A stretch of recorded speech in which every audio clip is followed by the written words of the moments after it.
All right, I wasn't gonna record one tonight because it's late here. I'm tired, but this is what turn 17, turn 17 of the uh, Hypnotic Specter game series. I'm on Jotunheim, and a couple of really important things happened this turn. So I wanted to spotlight a few of those. I got my notes pulled up here. First, we'll go through the messages. We found a magic site, House of Dreams. We'll talk about that in a second.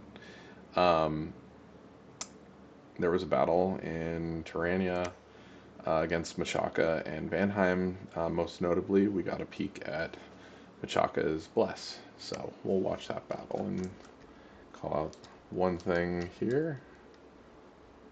He's got his Prophet here casting Divine Blessing, and there it is. Attack, Undead Regeneration plus 10, and Fire Shield 7. So he took a Fire and Undead or Death Magic Bless. I am not really that versed in Machaka, but I don't really understand the Undead Regeneration. I think that might have been a mistake. I think Undead Regeneration in the Bless screen is a little bit confusing because it presents similar to Regeneration, but it only applies to undead units, which the Hunter Spiders and the Black Hunters are not. So I think that was a mistake on his part. Regardless, the Fire Shield is a little bit scary. It'll be really interesting having my Sacreds go up against his Fire Shielded Black Spiders.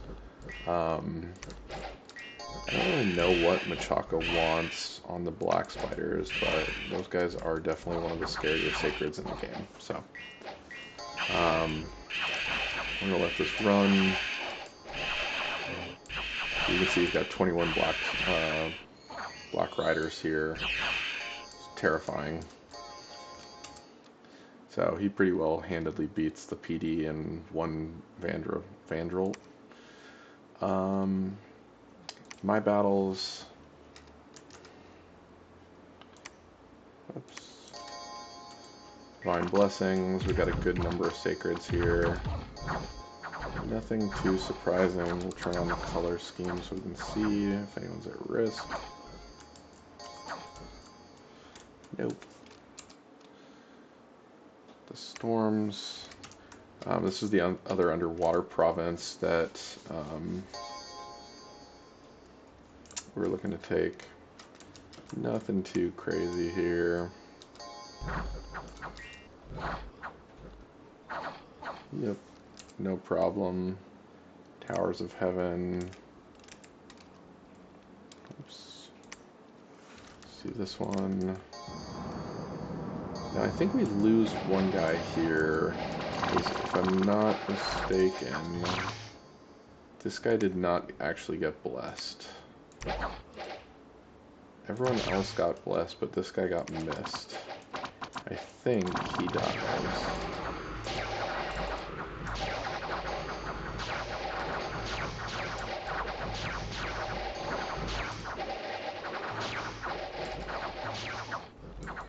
Somebody died. Because we lost one. Oh well. So, traces of a death site in Hubberton. Do I have that on my notes? Yes, we have to follow up on that.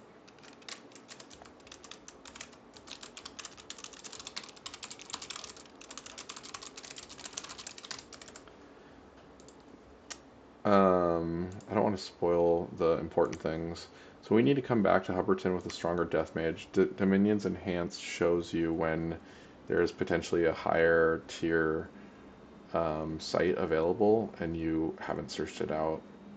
I don't know how I feel about that. I actually think the vanilla version does it better because it kind of leaves you speculating of like, oh, I only searched this with an Air Mage 2 and there's potential for, an Air Mage 4 to find something. Unexpected events, not good. Our giant palisade was completed in Mirror, yay. Let's It's a very expensive turn because we are going to start the giant fortress, and we also are going to start the giant palisades in Anidra. And on that note,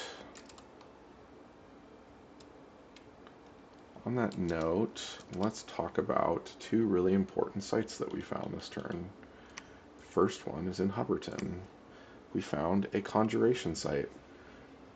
House of Dreams produces one glamour gem and you get a conjuration bonus of 20, meaning you get a 20% discount on all gems spent on rituals cast for conjuration at House of Dreams. Second site, ironically is connected, is Steel Ovens. And this is incredible because we were already planning on putting a fortress on Anidra. It already had some of the best resources in the game, and or not in the game, just one of the best provinces for resources. And we already knew that we would throw up a lab here, so pretty much any construction that we need to do will be done out of Anidra. I really do like the construction tree. And this actually has me thinking we'll want to go for construction 5 sooner rather than later. So we're going to do that.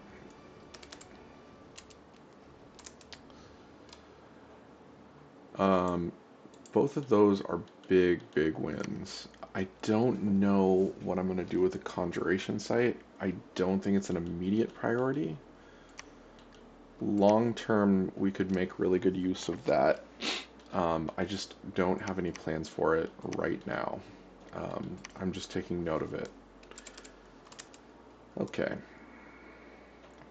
Death Site in Hubberton. We looked at Machaca's Blessed. We talked about that. So now we're going Palisades to Giant Fortress. We talked about that. Oh, let's talk about the Machaca's war against Vanheim. Vanheim is now being besieged, and I thought it was interesting that he's being besieged because I don't think he had a whole lot. I think he had probably like 6 or 7 black spiders. I don't know why Vanheim can't keep Machaca off of that, but here we are. So my only hope is that he can't really close it out as quickly as he would like, which I don't think is going to be the case. I think the game's still early enough that if he's sitting on his capital, he's going to siege it down pretty quickly. So he's obviously going to move these. If I was Vanheim, I'd probably reinforce here first, and then I would tack out from Vanheim to his neighboring provinces, just take away the province income. I don't really know whether or not he can get province income from while his capital is besieged, but I don't think he can. Either way, Machaca is moving very quickly to take all of Vanheim's territory. We really had no opportunity to kind of land grab at Vanheim, even though they declared war on us. I am now noticing that he has this ghoul army in Ukrema. He could try to take Strongdale, but we already have 11 PD there, so I don't think that that's possible. Nor do I think it's going to be advantageous, and I think that Machaca is the clear threat to him. But who knows how the AI decides how to move. So, Machaca, I think we're at a bit of a, I don't know, an undeclared truce. He hasn't touched either of my provinces, which I think is funny. That being said, he's either maybe geared up to take this province down here, or he's coming out of it. Either way, I don't expect to hold these for very long. I have to come up with a plan to either take this and cap it. What I might just do is take this with a force, put a fortress up, and use that as the jumping off point to attack up. Because he really does, actually he can come through. Machaca's right here. I don't think he'll be very pleased if I take that. So I do still think we'll take this one first. Our profit is over here, and we have no way to teleport our god. So I would really like to figure out if there's a way that I can make my god mobile, but it's not looking like that's possible. So I think that's it. Anidra's fort is up, Mannheim's besieged. And then the only other thing I was going to say is we have no domain west of the river now. Linshire is still cold province, but it's summertime. I kind of expect this river to thaw out, and I think that's okay because we have water movement and we can pretty freely move back and forth across the river. We actually don't want this frozen. So I'd be okay if my domain was not enforced here. I think that's it. Let me know if I missed anything. If you have any suggestions, I'm all ears. Have a good night.